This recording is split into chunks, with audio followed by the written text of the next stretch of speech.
Mesdames, Messieurs, nous accueillons les chanteurs des comédies musicales. Damien Sargue, Gwendal Marimutu, Merwan Rim, Alexis Loison et Michelangelo Loconte. Bonsoir. Bonsoir. Nous sommes très heureux de vous accueillir à la médiathèque André Malraux ce soir. Et nous vous remercions de ce temps que vous nous accordez parce que dans quelques heures, vous êtes sur scène, dans 2 heures exactement, à 20h à Zingazanga, où vous nous réinterprétez les plus beaux morceaux des comédies musicales françaises. Vous êtes des figures emblématiques de ces comédies musicales, alors du Roi Lion, aux 10 Commandements, Mozart, Grease et Roméo et Juliette. Alors, Michelangelo, vous êtes Mozart. Mozart dans l'opéra rock de Mozart, Monsieur Loyal aussi dans Timéo, le Roi Lion, Gwendal, mais aussi Tennessee dans Resist, Monty dans Saturday Night Fever. Merwan, vous êtes François de Vendôme dans Le Roi Soleil, Ramsès dans Les 10 Commandements, l'aubergiste et le clown dans Mozart, et je pense que j'en oublie, hein. Alexis Loison, Danny Zuko dans Grease, Gaston dans La Belle et la Bête, et Damien Roméo dans Roméo et Juliette, Aramis dans Les Trois Mousquetaires. Alors dites-moi, lorsque Alexandre Saurin vous a proposé de participer à cette grande tournée des comédies musicales, grande tournée qui a déjà bien démarré, qui reprendra cet automne. Alors, quelle a été votre réaction? Qu'est-ce que cela représente pour vous de remonter sur scène, tous ensemble, pour réinterpréter ces morceaux? L'argent, avant tout, évidemment. Non, c'était un... Non, mais c'était un plaisir, évidemment. Ça a été une idée qui était difficile de mettre en place pendant quelques années. Ça a été quelque chose d'assez compliqué. Et puis, Alexandre a une bonne vision dynamique et jeune du projet. Voilà. Et il a réussi à nous convaincre tous pour revenir chanter toutes ces chansons. On fait 50 chansons sur scène. Gwendal, il en parlera 100 fois mieux que moi, parce que déjà, il parle mieux que moi, personnellement. Donc, je vais lui donner mon micro. Mais non, mais bon, on est déjà hyper content de se retrouver parce qu'en vrai, on se connaissait tous plus ou moins de près et de loin et on se croisait souvent en promo parce qu'on n'a pas fait de spectacle ensemble. Et ce concert, en vérité, ouais, non, hein, et si vous deux, ouais, Ginny, voilà. Donc il y a des crews, vous avez compris, il y a des clans. Parce qu'effectivement, Cécilia et toi aussi. Voilà. Et bon. On se connaissait tous plus ou moins, mais on ne pouvait pas tous faire... Enfin, une comédie musicale avec 8 premiers rôles, ça n'existe pas. Donc du coup, c'était un peu l'occasion de pouvoir tous nous réunir en pouvant réinterpréter nos titres. Mais le pari, il était audacieux parce que c'est vrai qu'on nous connaît dans les zéniths, dans les palais des sports, dans des salles avec une vingtaine de danseurs, même une quarantaine de danseurs. Des grandes lumières, des gros décors. Et la star, la plupart du temps, dans les spectacles qu'on avait, avant tout, c'est le spectacle. Et donc, nous, on avait très envie de se retrouver. On avait très envie de vous retrouver aussi. Et on se disait, on espère que vous nous suivrez en dehors des palais des sports, justement, et des zéniths. Et donc, l'année dernière, rescapé de... Il y a un truc qui s'est passé, vous savez, il y a 2 ans, Covid, je crois, un truc comme ça. Voilà, anecdotique. Donc à une époque, on nous disait qu'on n'était pas essentiel, on s'est réunis ensemble, on s'est dit bon vas-y, on tente un truc. Et on espère que vous suivrez. Et vous avez été là, donc c'était trop cool et ça nous a donné envie de vraiment travailler vraiment doublement pour offrir un vrai show avec plus de 50 chansons, une mise en scène, des lumières, mettre en valeur tout le monde et surtout des musiciens. Et voilà où on en est aujourd'hui, ce soir, au Zingazonga, c'est ça? Zanga? Zingazanga. Voilà. Et on est trop contents. Pourquoi ça s'appelle Zingazang? Zingo Zango, c'est un nom occitan, hein, c'est ça? Ok. Zingo Ok. Zango. Ok. Très belle salle en tout cas, franchement on est trop content. Très bon son, belle balance. On a quand même répété un peu avant de venir. Non, mais en réalité c'est un projet, je ne vous cache pas que dans... oui, enfin, j'entends comme s'il fonctionnait. Voilà, donc, voilà. Donc, je ne vous cache pas que depuis que j'ai fait mon musical Mozart, en fait, jusque-là, j'ai vu beaucoup de gens qui ont essayé de monter un spectacle où il y avait tous les personnages des musicals emblématiques comme ça. Et je me suis rendu compte au cours des années que c'était vraiment très difficile de le faire. Et la preuve, c'est que c'est jamais vraiment fait. Et donc, à chaque fois, c'était on va monter un gros spectacle comme ça, il y avait des gens. Et Alexandre Sorin, c'est celui qui l'a fait, tout simplement, sans aucune peur. En fait, il a monté tout ça comme ça et nous a en fait fait rendre compte que c'était possible. Moi, je me suis rendu compte vraiment que c'était possible à partir d'Alexandre Sorin, de son projet, que c'était possible de nous réunir tous, et nous faire malgré la compatibilité, parce que là, par exemple, Damien, il va aller en Chine, il va faire Roméo et Juliette. Moi aussi, j'ai des engagements en Asie, parce que nous, on exporte la musique française dans le monde, même si la France n'en parle pas beaucoup. Mais il y a, par exemple, des Asiatiques qui chantent en français nos chansons, et qui connaissent ces textes à mémoire. Ça en devrait parler un peu plus, mais parce que la musique française n'est pas exportée facilement dans le monde, mais nous on l'exporte souvent. Donc,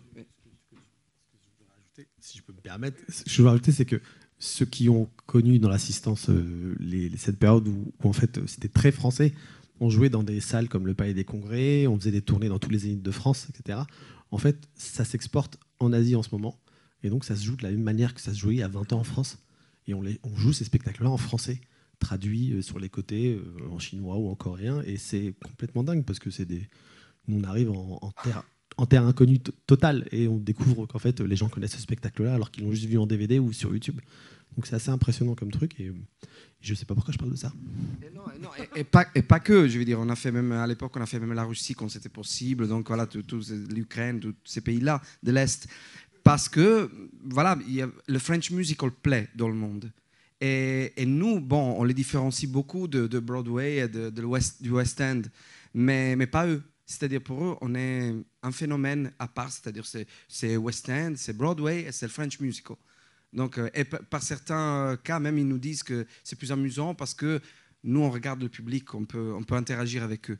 Alors que dans le cas des deux autres grands genres de musical, il y a un mur entre le public, parce que tu dois raconter l'histoire, tu ne peux pas regarder le public, tu ne peux pas interagir.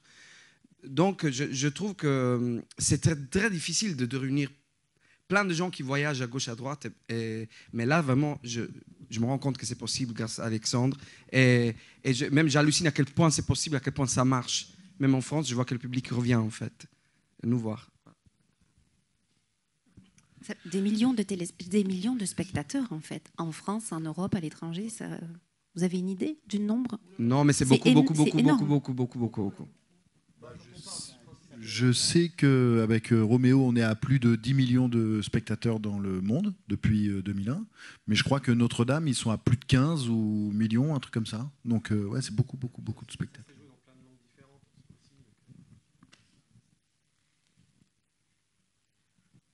Ben, moi, ma question, justement, était de savoir comment vous vous étiez rencontrés.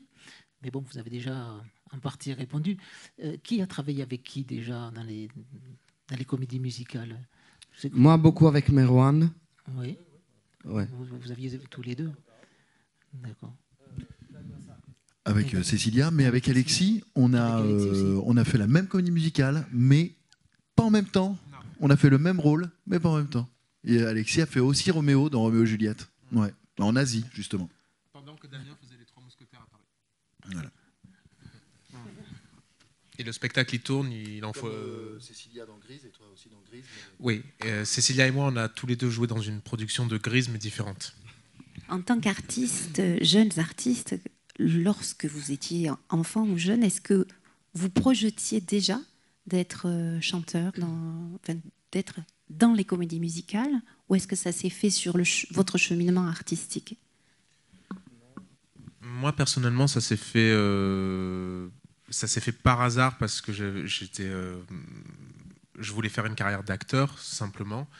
Et ayant grandi en voyant plein de films, plein de comédies musicales anglo-saxonnes, comme Grease, justement, ou La fièvre du samedi soir, ou plein de films comme ça, avec Travolta aussi, je savais que ça existait dans un coin de ma tête. Et c'est un jour, par hasard, en fait, il y avait un cours de comédie musicale dans mon école de théâtre, et puis j'y ai pris goût. Et en fait, si je voulais faire ça de manière plus professionnelle, je devais apprendre à chanter, à danser, et c'est comme ça que ça s'est fait. Mais à la base, je ne sais pas si... Peut-être aujourd'hui, il y a une génération différente qui arrive avec des écoles de comédie musicale, donc c'est très ciblé. Mais nous, quand on a commencé, c'était soit tu étais chanteur, soit tu étais acteur, soit tu étais danseur, et puis ça arrivait. Ça arrivait à un moment donné, s'il y avait un rôle qui était... Ouais, ça arrivait dans ton parcours, quoi. Et toi ? Il y a des formations, enfin, vous avez suivi des formations dans des... Oui, mais comme l'a dit très bien, très justement Alexis, ouais. maintenant il y a des vraies écoles de comédie musicale. Il y en a deux ou trois qui se partagent vraiment le gros du gâteau à Paris, et je sais qu'il y en a un petit peu partout. Non, moi je suis né dans un siècle dernier, et non. J'ai fait une école de variété. En fait, on vous donnait une chanson, un micro, et puis il fallait la chanter. Et j'ai fait ça à l'âge de 8 ans, et puis je me suis formé dans les restaurants, les casinos, les machins. Enfin, j'ai chanté un petit peu partout, jusqu'au jour où on passe un casting, et puis ce casting fait que ça débute. Il y a beaucoup de... On peut avoir beaucoup de talent et tout ça, mais pas forcément avoir la chance et la rencontre au bon moment. Donc c'est un modèle qui n'existe métier. pas, tu vois, je pense aussi. Vous êtes des précurseurs. Vous avez donné d'ailleurs... Des chanceux envie, aussi, beaucoup. Hein ? Des chanceux aussi. Oui, chanceux, mais c'est vrai que c'est difficile. Enfin, maintenant, c'est plus facile. Je suis heureux qu'on puisse justement montrer par le fait qu'il y ait la multitude de spectacles musicaux, de comédies musicales maintenant, que c'est une vraie branche et c'est une vraie voie, et qu'il y ait des gens qui puissent se construire maintenant en se disant « Ah tiens, c'est ce que j'ai envie de faire ». Parce que c'est vrai que quand on a grandi, on n'avait pas ces exemples-là. Il y avait vraiment que 2 spectacles majeurs tous les 3 ans peut-être à Paris, qui pouvaient peut-être s'exporter. Donc j'ose même pas imaginer, quand on était en province, se projeter sur de la comédie musicale. Je sais même pas si c'était possible. Et c'est vrai qu'en plus, du coup très français, puisque pas l'habitude de cet état d'esprit anglo-saxon. On aime bien mettre des gens dans des cases, il faut faire des choix, donc c'est soit chanteur, soit comédien, soit danseur. Et ce qui est marrant de voir, ce qui est marrant de réaliser, c'est qu'au fur et à mesure, déjà là, on se rend compte que effectivement, les gens changent, parce que pareil, il y a des nouvelles générations de producteurs, des nouvelles générations de scénaristes, dont fait partie Alexandre d'ailleurs, qui est complètement conscient qu'on peut justement chanter, danser, jouer la comédie. Et je te coupe, dont toi aussi tu fais partie, parce que Gwendal est quand même à la mise en scène de ce spectacle-là. Voilà, donc c'est un vent frais comme ça qui arrive aussi, que ce soit toi à la mise en scène du spectacle, Alexandre qui produit le spectacle, il est là parmi vous. Et donc ce sont des jeunes générations qui ont envie de faire bouger les choses, de faire les choses différemment, et qui ont grandi avec aussi ce modèle américain anglo-saxon de comédie musicale que nous, en fait, on est arrivé là-dessus. C'était pas... Voilà, moi je suis comme toi, je suis arrivé assez tardivement là-dessus. Enfin, j'ai assisté à Notre-Dame de Paris, j'ai eu envie de faire ce métier-là. Je suis rentré dans une école de musique, et pendant que j'étais dans mon école de musique, j'assiste à la première des 10 commandements, et j'assiste à la première de Roméo et Juliette pendant mon année scolaire, en fait. Et je me dis, bah oui, c'est ça ce que je veux faire. Vraiment, c'est ça que je veux faire. Mais il n'y avait pas vraiment enfin, bref, je m'égare, mais voilà, excuse-moi. Non, et du coup, ce que je voulais dire, c'est que là où je suis vraiment heureux, c'est que c'est le public, en fait, qui fait le succès des comédies musicales, et qui a fait en sorte que ce genre-là soit pris au sérieux. Parce que c'est un genre qui a été énormément décrié, notamment par justement un peu la frustration de certains acteurs ou de certains chanteurs ou de certaines personnes qui justement n'arrivaient pas à faire plusieurs choses, parce que c'est beaucoup de travail, on prend vraiment ça au sérieux, on fait pas ça en rigolant, et du coup ça demande beaucoup de travail de chanter et danser en même temps, ça demande beaucoup de travail de maîtriser tous ces arts, et les premières personnes qui s'en rendent compte quand ils sont venus nous voir ou quand ils viennent nous voir, c'est le public forcément qui se dit non mais c'est un truc de fou, parce que pareil, on peut changer de costume en 45 secondes parce que on a des habilleuses, des habilleurs, toute une équipe technique derrière. C'est des gros barnums, et ils se rendent compte, même nos techniciens maintenant, moi je vois souvent, parce que justement C'est des gros producteurs qui d'habitude produisent des grands spectacles, donc des Mylène Farmer, enfin, plein de shows comme ça, Johnny Hallyday, les Couliers et tout ça. Et donc c'est des gens qui ont l'habitude, les concerts et tout, machin. Et puis ils viennent avec nous, et même nos techniciens actuels, ouais, bon, je vais faire la tournée des comédies musicales, ça va être cool et tout. Puis finalement, on leur sort, il y a 50 chansons, il y a 2h30 de show, il y a des lumières, il y a des tops et tout. Et on se rend compte que non, c'est une catégorie d'art qui demande énormément de rigueur, parce qu'on est des performeurs et qu'on aime offrir vraiment aux gens de la performance et du kiff. De l'humour avec Alex. Moi, quand j'étais pris pour Mozart, en fait, mes producteurs, ils ne cherchaient pas des talents de comédie musicale. Ils cherchaient des rockers. Et ils les ont cherchés partout. D'ailleurs, à l'époque, c'était une période de ma vie où j'ai habité en Belgique. Et ils m'ont trouvé jusqu'en Belgique. Donc, voilà. Donc, Florent Mott, ils l'ont trouvé jusqu'à Toronto où il habitait. Donc, du coup, ils ont vraiment cherché partout, même sur Internet. Voilà. Ce que je voulais dire, moi, je pense que la caractéristique du French musical par rapport à tous les autres musicals, c'est que c'est comme si c'était vraiment des chanteurs de pop qui passent à interpréter les chansons comme ça, et donc qui doivent prendre des attitudes de musical. Ce que je veux dire, c'est que pour moi, avoir une école de musical en France, ce n'est pas... déjà, il faut soigner son propre rapport avec la musique. C'est ça qu'il faut cultiver, surtout. C'est-à-dire vraiment le savoir chanter, le savoir être passionné vraiment de musique. Et après, moi, je ne pense pas que le French musical, ça puisse se faire vraiment construire dans une école de musical.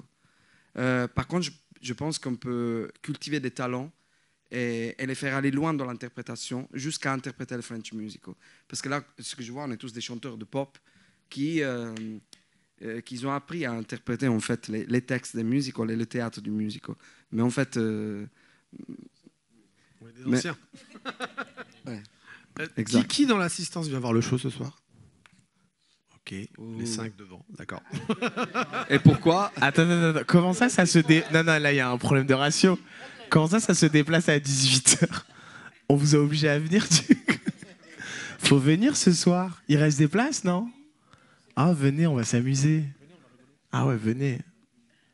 Ok, c'est tout. Bon, belle question. Non, mais oui, belle sinon, question. vous allez penser qu'on se la raconte. Donc, alors, il vaut mieux prouver ce que... Et on va vous montrer pourquoi on se la raconte. Alors, ça a tellement saoulé, il est parti le monsieur. Il a dit allez, je me gâte.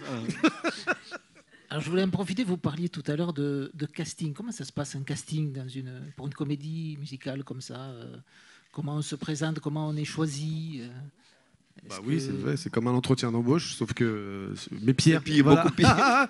beaucoup plus long, voilà. Et non, ça peut être extrêmement long et je sais pas moi, pour un entretien d'embauche, pour un poste fixe, je suis pas sûr qu'il y ait autant de personnes qui postulent et que les gens voient.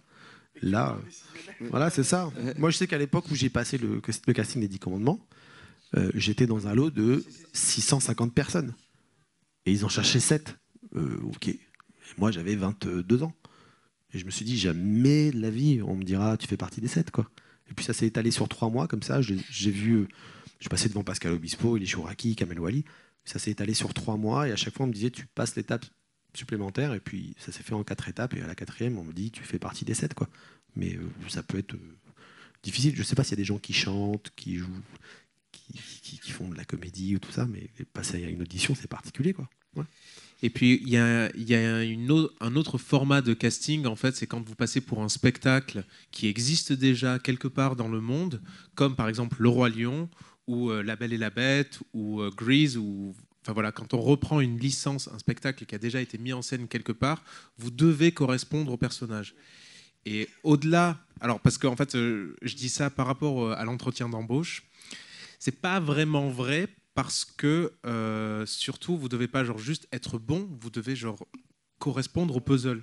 C'est-à-dire qu'en fait, vous devez aller... par exemple, vous passez pour... je parle de ma propre expérience, vous passez pour Danny Zuko dans Grease, mais vous devez aller bien avec la Sandy qu'ils ont trouvée, en fait.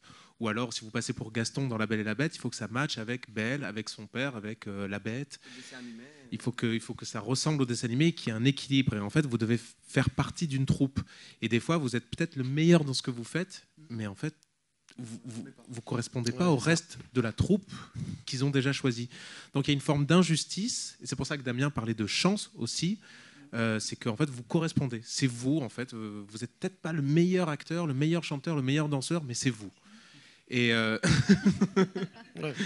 quelle humilité, bon Dieu. Mais voilà, c'est en ça que c'est un métier aussi assez dur, parce que vous avez beau travailler, c'est extrêmement important le travail, mais il y a un facteur chance que vous maîtrisez pas du tout. En plus, il y a le 50% du talent que vous avez qui va se barrer au moment du casting. C'est très, très difficile. Mais d'où la notion de travail, parce que ça, c'est vraiment le truc que j'ai appris. On perd nos capacités quand on est en état de stress et de pression, c'est sûr. Encore plus, parce que après, quand on est sur scène et tout, on se sent pas jugé, heureusement, sinon ce serait horrible. On se dit, vas-y, on va partager. Mais notamment en casting, là, évidemment que là, typiquement, on te juge, quoi. Et donc tu perds pied, un peu comme The Voice d'ailleurs, enfin, c'est exactement la même chose, grosse pression. Et donc tu ne peux te reposer que sur tes acquis à ce moment-là. Parce qu'il n'y a que ça qui reste, c'est le travail que tu as fourni. Et donc c'est pour ça qu'il faut quand même continuer de travailler, mais vous formalisez pas. Si jamais il y en a qui sont dans ce parcours-là, des réponses négatives, on en a eu tous, on en aura encore. Mais ce qui est cool, c'est que quand on a des bonnes réponses, c'est des grandes aventures, c'est des grands moments qui viennent évidemment effacer toutes les portes qu'on puisse fermer. Et parfois même les portes se ferment pour de très bonnes raisons. Et c'était des portes qui ne devaient pas s'ouvrir, quoi, de base. Vous parliez aussi d'un travail extrêmement dur, le chant, la danse, les répétitions, les concerts. Vous chantez pratiquement tous les soirs. Comment on fait pour tenir justement la distance sur une tournée comme ça, et puis tout d'un coup on part à l'étranger? Est-ce que vous avez des secrets? Est-ce que vous avez... On n'a pas de vie, quoi. Hygiène de vie, c'est obligatoire. Enfin, pour 8 choses semaine, moi je sais que c'est dormir. Dormir. Dormir. C'est magique. Le sommeil. Il faut dormir. Ouais. Après Damien, il s'endort partout aussi. Ah, il connaît. C'est vrai. C'est vrai. Non, c'est vrai, ouais, le sommeil, c'est hyper important. L'hygiène de vie, bien manger, enfin, des trucs basiques. Hein, mais en fait, il faut se connaître. Parce que c'est vrai que c'est un... Ouais, c'est ça l'idée. Je t'en prie, vas-y. Je t'en prie. Ah.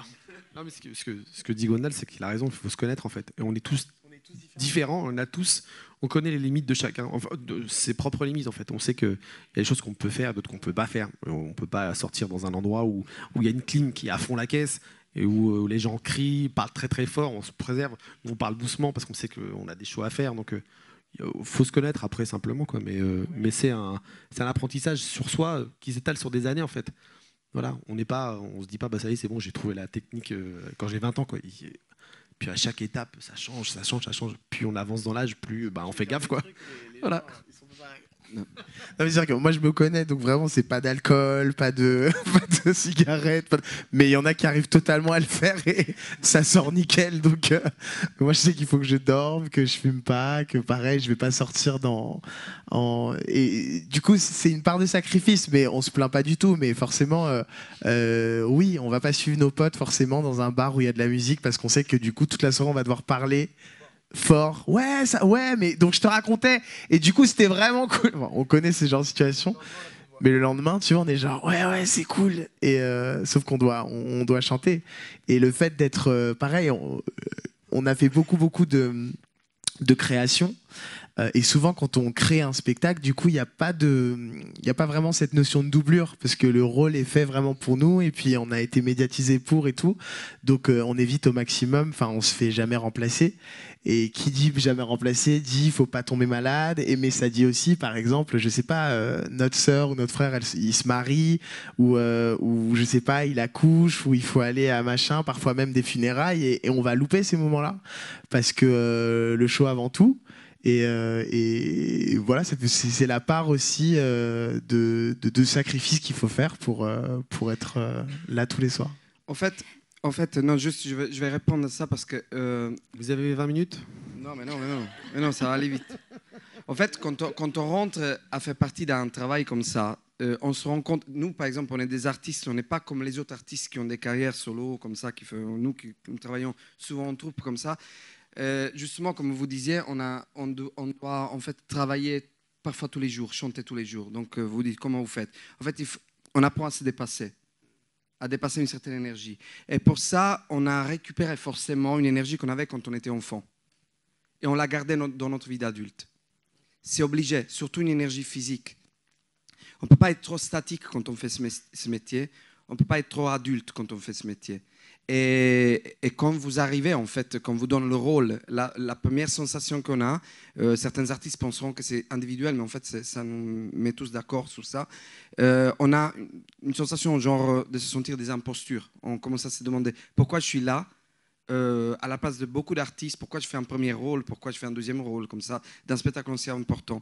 En réalité, ils t'ont choisi pour une raison, pour certaines raisons qui sont très précises, comme disait Alexis, c'est-à-dire qu'ils sont... Mais après, ça devient une vraie responsabilité. Et donc, tu dois te dépasser. Tu n'es pas là pour être un homme comme les autres, pour être une femme comme les autres. Tu es là pour être un super homme, une super femme, qui sait se dépasser, qui sait mettre de côté les douleurs, les trucs comme les danseurs, par exemple, ils ont des douleurs monstrueuses et ils dansent tous les soirs. Pour avoir la voix, moi, personnellement, je suis totalement inconscient, c'est-à-dire totalement insouciant. C'est-à-dire, je ne porte pas une écharpe, je ne bois pas un thé, je vais pas ce genre de choses pour dire « Oh, la voix, oh, mon Dieu, comment je vais faire ?» comme ça. En fait, à partir du moment où je m'approche à la scène, je deviens un animal qui réfléchit bien peu. C'est-à-dire, je réfléchis juste quand je veux interpréter une chanson. Mais pas, est-ce que j'ai la voix, est-ce que je n'ai pas la voix. En fait, je la lance, la voix. Mais c'est comme les chevaux de course, en fait. Voilà. Messieurs, merci. Merci. Le temps est compté. Dans 1 heure, on vous retrouve à Zingazanga. Merci beaucoup. Merci à tous. Merci.